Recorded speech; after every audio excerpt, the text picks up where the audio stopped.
Welcome to the last Life on Tap of the 2015 fall semester.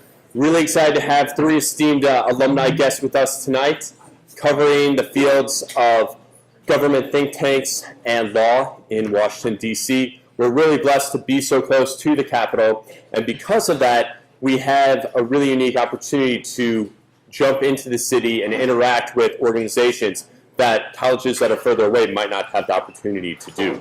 So I'd like to introduce our first guest of the evening, Mr. Johnny Mavretich, 2009 political science major. He's currently working in D.C. for a large law firm, and he's going to share a little bit about how he got to where he is and some insider information on how you can also pursue that field. So, Johnny?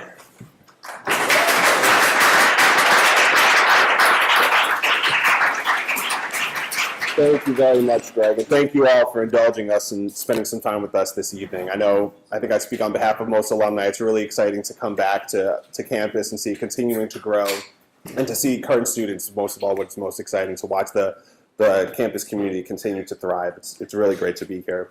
On top of that, free beer, I was told, right? So, thank you, Greg. So I wanted to share with you tonight just a really brief overview of basically where I've been since I graduated in 2009, just to give you an idea of the versatility of the education that you're receiving here at Christendom College. Because if you're like me, you've had family members or relatives ask you, what are you going to do with the liberal arts degree, right? And in my experience, at least in the DC area, the DC metro area, which we're concentrating on tonight, the answer that I think really is anything you want. I have not found my liberal arts education to be a restriction on the possibilities of my career. I've actually found it to be a huge asset. So just to give you some examples of that, I started out in the fundraising sector. I was raising money for a small nonprofit, a small think tank in DC called the Institute for Energy Research.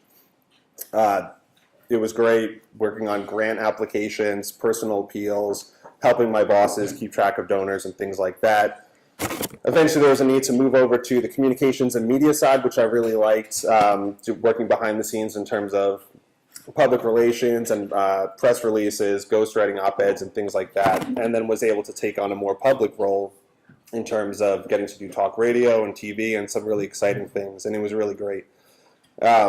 Ultimately decided that I was really interested in the business side of the sector that I was involved in, and so I decided the best way to get involved in that was going to law school. So I was able to step back, do part-time working in communications with the same organization, and pursue a law degree. To get more into the energy and environment sector. That was 3 years ago. Last May, graduated from George Mason in Arlington, Virginia. Passed the bar, thank God, last year, and I've been attorney for about 13 months now at a firm called Venable. We're a national law firm. We have about 600 attorneys nationwide, offices up and down the East Coast and a couple in California. And just to give you a basic layout of how the legal sector works, to say you're an attorney can mean 1,000,001 different things. The basic way that I sort of divide it is that there's large law firms, which is technically what Venable is considered. We're sort of on the cusp of large. And typically what you're looking at there is corporate clients, typically larger corporate clients, large matters that could cost the company a lot of money in the long run if things aren't done right, or you're bringing large lawsuits that are going to be worth a lot of money. You have smaller law firms, which typically, again, this is a very broad generalization, typically you're going to be dealing with smaller matters, more with individuals, maybe personal injury, maybe small businesses, maybe helping people write their wills and establish trusts for their families. You can be government, which again could mean 1,000,001 different things. You could be working in the federal government at a desk, writing regulations or reviewing regulations. You could be a public defender working with indigent clients and being in jail and in front of a judge every day of the week. And then the final sort of division that I think of is being in-house, which is also really popular in DC. And that basically means, unlike me, I work for a bunch of different clients. People come to us for one specific thing. So being an in-house attorney means you're just working for that one entity, that one corporation or that one trade association, and you're helping to advance the interests of that one organization. So those are the four sort of divisions, very broad again, that we have within the legal industry. So like I said, I'm in a law firm that typically deals with larger corporations. And just to give you a flavor of some of the cooler stuff I do, there's some mundane stuff, but we won't talk about that tonight. I dug up the coolest things I've done the past year. So one of them is we work with an MBA team right now that are building a new facility for practice facility. And so that can be anything from helping negotiate with the city on the lease of the land, or making sure that we're not building on top of a toxic waste dump, to actually being on the conference call with the president of the team and discussing how we're going to actually comply with building codes and what the facility is going to look like. We're also working with a technology company that has some really interesting technology to possibly help electric vehicles go farther with current battery charges. If you're familiar with automobiles, one of the big restrictions on electric automobiles is they can't go that far without having to plug them back in for about 6 hours. So we're working with a company that's helping to sort of make it more marketable to help these cars go further so more people are buying them. So those are just a general idea. Again, what I do on a daily basis dramatically differs from day to day. Some days are more mundane. Some days, like I said, I get to be on conference calls with presidents of MBA teams. It really runs the gamut. So for any of you in here tonight that are interested in the legal industry as a career, which is there anyone in here, by the way? Raise your hands. Okay, a few. Whoa, oh my gosh, okay. That's awesome. So driving over here, there are 3 things that I think really stood out to me that you could be doing now that I think have been really valuable to me in my career and also in law school. The first one, and they all sound so basic, but we're living sort of in an era where basic skills are really valuable and sort of have been lost, haven't really been passed on to our generation, is reading comprehension. You might not be aware, but a lot of your peers at universities are being spoon-fed information from textbooks, whereas you guys are reading the Summa and the Nicomachean Ethics. Did I even say that right? Right? You guys are dealing with these dense primary texts, right? And you're having to stick with it. They're dense, sometimes written in archaic language, sometimes a little boring, right? No offense, Dr. Flippin. But you're actually having to concentrate on them and make it through them and pull out the main ideas, pull out what you need to be pulling out. That's a skill that a lot of people in your position right now are not going to be able to do. So I encourage you to, at those times when you want to sort of close the book and smash it on your head because you don't want to read it anymore, I promise you, you're building really, really valuable job skills. The second thing that really comes to mind is writing skills. Again, a lot of your peers right now haven't been writing since their freshman year core literature course. The fact that you all are writing for exams, for your current classes, all throughout the year, finishing with the senior thesis, you're building this extremely valuable skill that employers are really going to value, and is also really important in law school for getting good grades. The last thing I would say is just in terms of interpersonal skills. And when you're applying to a law school or applying to an employer, at first all you are is a name and grades on a piece of paper, right? But then when you come in for an interview, you become an actual person. And this person they want to look at you, an employer wants to look at you as someone they actually want to come to work with. Because for better or for worse, your coworkers are who you see for the majority of your day. You're spending more time with your coworkers than you are with your spouse and children.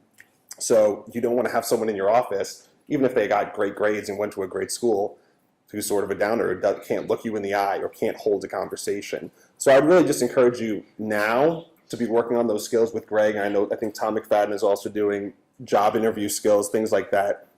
Being able to build, I hate calling it this, but networking skills, being able to try to hold a conversation with people that you might not have a past with and might not be personally friendly with, is really important. It can go really far in impressing an employer and also impressing an admissions committee at a law school. So with that being said, I think we have 2 more people up next that have far more interesting careers than I do. So I don't want to take up any more time. I'm going to be available. Anything you guys are interested in, I'm here to talk. And also, I actually forgot my cards, but I'll have Greg send out my email address in case anyone's interested. So thanks very much, guys.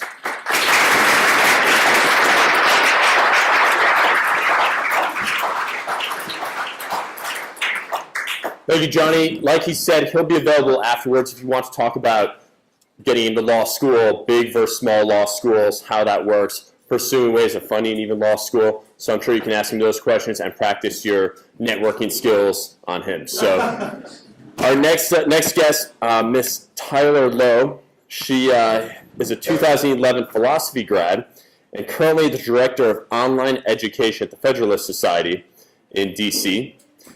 And if you wouldn't mind jumping up on the stage and telling us a little bit about what you do and how people can get there. Thank you.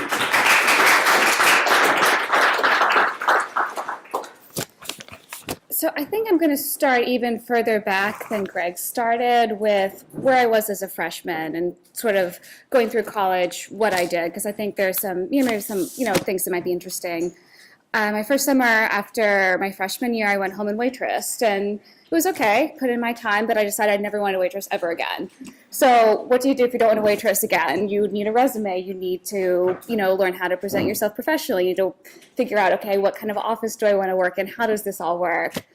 And I think the challenging thing with sort of a liberal arts background in this kind of education is that it's all very theoretical. It's all very much, what were people learning about and thinking about, like, over the whole history of Western civilization. So knowledge about, like, what kind of industry is, growing industry, where my interests and maybe my eventual skill set eventually end up lining up.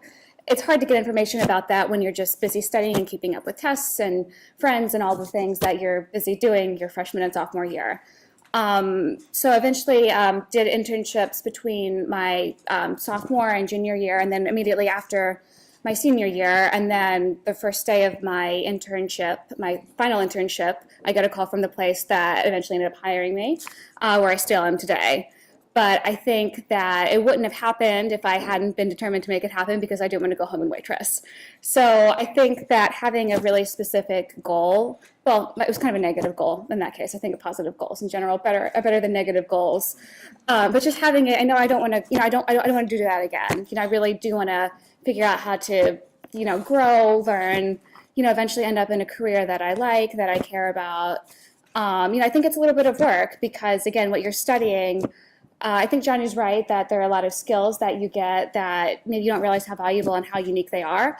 But how do you market those skills? How do you really, develop the kinds of things that mean you can interview well, that people want to pay you money to do? It's all kind of overwhelming to start thinking about. And I really think there's no better way to do it except by doing it. So you could wait until junior year or senior year after you graduate, but I think it doesn't make it easier. It actually makes it harder, because you have, more responsibilities that start to kick in and what have you. So, I mean, just take the question seriously. What am I good at? What would I really, enjoy doing? And again, what would somebody pay me to do? And I think just getting that on the ground experience, interning, gives you a lot more information about career, career paths and organizations, and that kind of thing than you can get by talking to people, although talking to people is also good. So when I started working, it was kind of in a unique role. At that point, I was thinking, maybe I want to go to law school. Maybe I want to get an MBA. Maybe I want to do all this stuff. I had all these ideas, but I thought, well, working in DC is a good place to start before I go to graduate school and take out $1 million in graduate school debt, which is still terrifying to me. And I haven't gone to graduate school, so maybe I never will. But I think that not knowing what career specifically I wanted and why a graduate degree was useful, I think in general it's pretty good to kind of take a little bit of time to figure out that before jumping into law school or different kinds of programs. It works out for some people, it doesn't work out for others. I think taking a little bit of time, is good in like 99% of cases. So I ended up in a job where I was working a lot with law professors. I'm kind of a big nerd, love my philosophy degree. Thank you, Dr. Flippin, for all of your classes, which I still think about sometimes.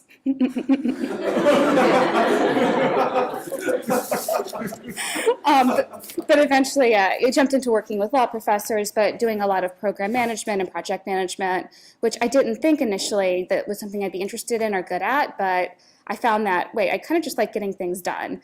And a lot of people, will pay you to, keep the project, whether it's an event or, publication or what have you, just having the, okay, what are we trying to do? What's the deadline? And then making sure that all the people are kind of bothered in the appropriate and respectful and timely way to make, whatever you're trying to do come together. So I found that I really enjoyed that. I was in that role for 2 years. And then about 2 years ago, 2.5 years ago, I started doing more with video. Video is sort of a really important medium in this day and age, especially if you're working for a nonprofit whose business is spreading ideas. The organization I work for is kind of unique. We care about discussion, debate, kind of spreading ideas about limited constitutional government, the rule of law. We work a lot with law students and law school chapters, bringing speakers in. We also have a really robust community of lawyers and people who come to our programs and are otherwise involved with us. But we have a lot of public content in terms of white papers, event video, all kinds of things that are sort of traditionally associated with the think tank, because think tanks are trying to say, okay, what are the really big public policy problems that we have, in our country today, and how can we solve that? Some of them look at how can we solve it on an academic level. Sometimes they say, how can we solve this practically?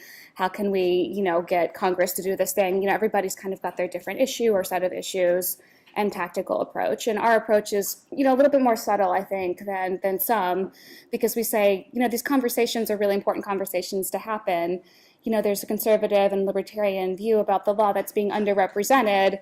Let's do something about that by having a discussion versus screaming at people or saying this is the way the world ought to be just because we think it's the way it ought to be. I think there's a lot to be said for just having an exchange of ideas and having everyone kind of walk away with their own ideas, sort of enhance whether or not they agree with the actual views of the person that made the remarks.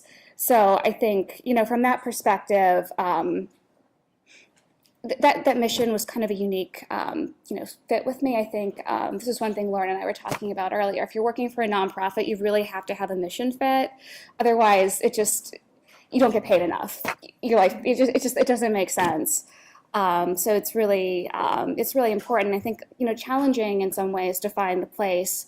Maybe there are just a few places where you could work that you really, like, I wake up every day and I just love what I do. And I mean, it's frustrating some days and, challenging, but if I didn't really, really love what I do, I wouldn't get out of bed. And without that motivation, nonprofit just doesn't make that much sense, I think. So with all of that, as kind of a long way of getting to me describing my current role, 2 years ago, we weren't doing a lot with video content. We had a lot of event video, but not a lot of short videos, the kinds of things that get a lot of engagement and traction from sort of people who are interested in learning about the law, who maybe wouldn't actually read the whole legal article or listen to the whole hour-long panel, but still might be interested in something the court's doing this term because it's actually really important and affects a lot of people. So for the last 2 years, I've been sort of working on developing sort of short videos that get across ideas in an academic and respectful way, but that also are engaging, watchable, and short and to the point. And it's kind of, in some ways, sounds obvious to do, but I think it really was a new project for the organization, and there's I think a lot of good things that have come, but it's also been challenging to make law professors in particular, fit into 3 minutes. So in terms of, I like what Johnny was talking, the sort of what have I done recently that's exciting. I'm mostly like sit at work and write emails, so I feel like my life is kind of boring. But in the last week, our big conference was over the weekend, last weekend, and I had a little video room set up. We were kind of interviewing students, speakers, VIPs, getting little clips that went on social media, interviewed a bunch of senators. Hi, Senator so-and-so, how's your day going? Blah, blah, blah. I actually think that it was kind of like, oh, this is just the next thing. It's like kind of overwhelmingly busy. But I was like, oh, maybe that's actually sounds cool. Does that sound cool? I don't know. Yeah, it's, I don't know, it's sort of a unique job, a unique, kind of, skill set and background. But I think that, it wouldn't have happened if I hadn't started, when I was, originally this, I don't even know what I want to major in, eventually, kind of like philosophy, went back and forth between history and philosophy, blah, blah, blah, my sophomore year. But if at that point I hadn't said, wait a minute, this seems overwhelming, but, I think I can figure it out. That experience of kind of inventing my own career as I have gone has been, I think, invaluable. So even though my degree in philosophy I'm not a philosopher by trade, but I think that the critical thinking and all of that, those skills have definitely carried over. And the, just having that, wait, I can do this, the first internship, to where I am today, that's been sort of incredibly empowering. And there's no reason why, everybody can do that here. It's kind of in some ways what you have to do if you're getting a liberal arts degree versus learning programming or learning, I don't know, just something that, sort of a skill that people pay for the hour by or something like that. But, I think, there's no reason y'all can't. So hopefully that sounds somewhat interesting to some of you. And now it's Lauren's turn.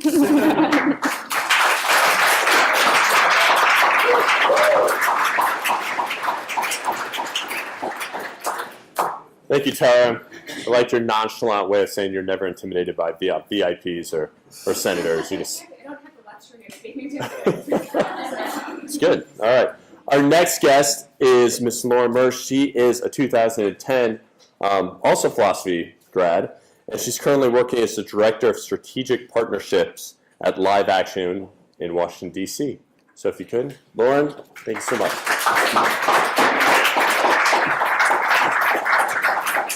Hi, everybody. Nice to see you all.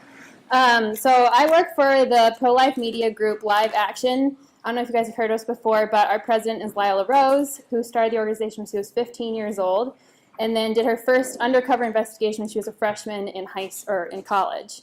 So I don't know if you guys have seen the videos that came out over the summer, the really awful ones about the baby parts being sold through Planned Parenthood. So Live Action actually started undercover investigations into Planned Parenthood, exposing all of the evils that are going on.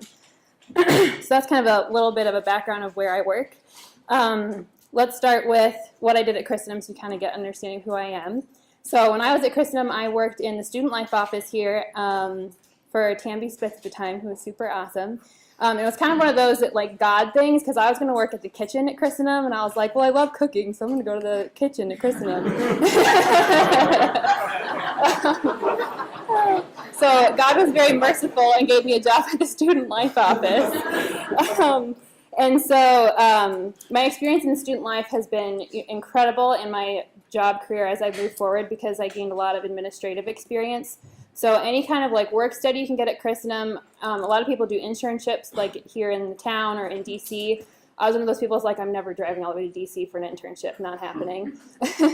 But there's a lot of areas here on Christendom that you can get a lot of experience that's very applicable to the real world. Your education here at Christendom is amazing. It's such a great formation. That's one of the things that I love about Christendom is it's not just an education about books and all these great skills that you learn, right? Johnny was talking about, being able to read comprehensively is amazing. A lot of people don't know how to read and then interpret what they're reading. A lot of people don't know how to write and don't know how to speak in the real world. So you're already many steps ahead from many other graduates who are going into DC looking for a job. And then just the overall formation and getting an understanding of human nature, being able to understand people and how they work, how they tick. I'm super passionate. I was a philosophy major, so the human nature course that I took with Dr. Cutterback was life-changing for me. After every class, we would just be oh, this is so cool. So, getting an understanding of human nature and just how the world works and getting that Catholic worldview is, immeasurably important.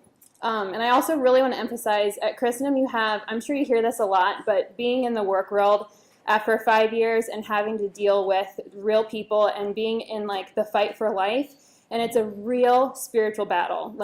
This is the biggest human rights issue of our age. So you have to have a very strong spiritual life. So go to daily mass every day if you can make it. I know it's a pain in the butt some days because you're exhausted. You have so many tests, so many papers, but make that time for the Lord. I can't tell you how many holy hours I've gone to that have saved my life, because Jesus just gives you that, the wisdom that you need and helps you really solve all the issues that you have during your day and really gives you a good focus. While I was at Christendom, I also served as an RA on campus, so that was another great skill set to being able to because now I'm a director, so being able to kind of manage people and understand those kind of personal relationships was really important. I also served on the Student Activities Council, so getting experience and getting kind of your hands dirty and kind of figuring out what skills you do have already and find out what you're passionate about. What do you love to do? Because that really, transfers into the real world. So in terms of like trying to figure out what you want to do with your life, when I graduated from Christendom, I thought I wanted to be an events planner and that I wanted to maybe work, in student life at another campus. I wanted to leave Christendom, but I thought maybe working at like Benedictine or something like that. But God had other plans. So when I graduated from Christendom, I went and waitressed for the summer because I was just like, I need a break from everything. So I went to Montana and waitressed over the summer and told God, I'll deal with life later. So I moved home, and I was home for a month and a half, and I came back to Christendom for homecoming and just really felt a calling to come back to DC and really get involved somehow in like politics, something that I was passionate about. Like, I want to make a difference in the world, and I want to get my hands dirty and restore all things in Christ like we're called to do. So I applied for like 7 jobs from home in St. Louis and only got a response for like 1 job. I packed up everything in my car and left, and I cried like 2 hours on the way to DC because I was like, I'm leaving my family, I'm leaving everything safe, I'm like leaving everything to just like only for an interview. Like I didn't even have a job set up. But those are the kind of risks and the kind of like, it's kind of gut-wrenching and it's like really hard, but if you know in your gut that you're supposed to do it, God is calling you to do it. If you're constantly praying and you're really, searching for his will for you, he's going to show it to you. And I got the job that I had driven out here for, which is a huge blessing. I worked for the Media Research Center in development and fundraising as an assistant first. And my skills here at the Student Life Office actually helped me get the job, which was really awesome. Is anybody interested in doing development or fundraising? Does anybody work here at Christendom in development? Nobody here? Okay. So development is working for a nonprofit organization like the one that Tyler works at, and we help raise the funds to keep the organization running. So any programs that you have, so like all of our investigators, the videos that we put out, our social media content that we put out, none of that is possible unless I raise all of the money. So I'm responsible for raising about $3 million a year right now, and my boss wants me to raise $10 million by 2018. So being in development is a very, very challenging but super rewarding job. So if you don't know what development is, we basically are asking donors to donate money to the organization, kind of like Christendom, where you have to go out and have people give to the college so that your guys' tuition isn't exorbitantly expensive and that people can get financial aid and things like that. So our programs only run through donations. So my job is to direct every single little facet of the fundraising program. So there's like direct mail. So I don't know if your parents have ever gotten like an ask letter from like a charity or something that they've given to. It like explains everything that the organization does and has like an ask in it. So I'm responsible for getting those out. We also do online fundraising. So you'll see like ads on Facebook, or if you sign up for our emails, you'll sometimes see my name on like our fundraising emails that we send out. And then I also do donor meetings, so I get to travel a ton for my job, which is super fun. Sorry, I'm like super thirsty. Talking way too fast. So some of the most important skills you have to build to be in development is, like Johnny was talking about, having those personal skills, being able to network. So one example I thought of on the way here, you know how when you're at one of the Christendom dances and you're like trying to talk to one of your friends and they're just like this, like, oh my gosh, who's here? And they're like not talking to you and it's super frustrating. So try to get over that. If you're that person who like looks around all the time and is like super distracted, just like focus on the person that you're with and really like engage them in a conversation. Like have those conversations that matter, because those are the ones that are life-changing. It's amazing how 5 minutes with one person can make a huge difference in their life. And that's really important in development, because you're meeting with all these donors, but you have to, like, I literally have 30 seconds to basically sell a donor live action. Like, I have probably 30 seconds, so I have to be presented really well. I have to be calm, cool, and collected, which I'm not right now. And then you have to be articulate and be able to just, exude that passion for your organization that you have in order to really sell your organization. But you're also helping them. What's really rewarding about my job is when you're helping these donors give to an organization, you're helping them fulfill a mission that they wouldn't be able to do without you. So they wouldn't be able to save lives and literally change people's hearts and minds about abortion unless I went and talked to them about it and had them invest in our organization. So it's really, really rewarding. So a couple skills that you guys can work on while you're here. Like I said, personal skills. Honestly, dressing well makes a huge difference in the real world. So if you need help with that, I'm happy to give you tips. I love fashion, so it's like my side thing. And then always be kinder than you feel. There's always days, especially long days studying and being in class and everything, when you just don't feel like dealing with people, you're just sick of everyone. Always be kinder than you feel, because it makes a huge difference in somebody's life. And it's not really, it's not fair to everyone else around you to kind of burden everyone with your feelings all the time. So be kinder, and remember, everyone around you is, hurting in some way. So really be kind to everyone who's with you. Keeping up on current affairs is huge if you're going to be in development, because donors are going to want to talk about everything because they're old people.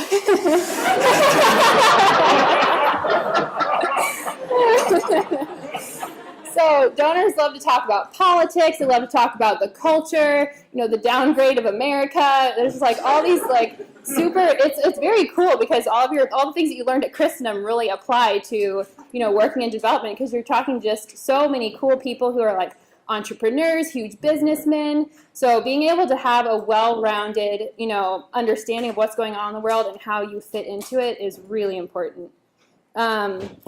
Brush up on your basic math skills. I was one of those people that slept through almost all my algebra classes freshman year. And so I had to brush up on a lot of my math skills, because you're dealing with numbers on a pretty regular basis. You have to track all of the money that's coming in. You have to track how it's being spent throughout the organization.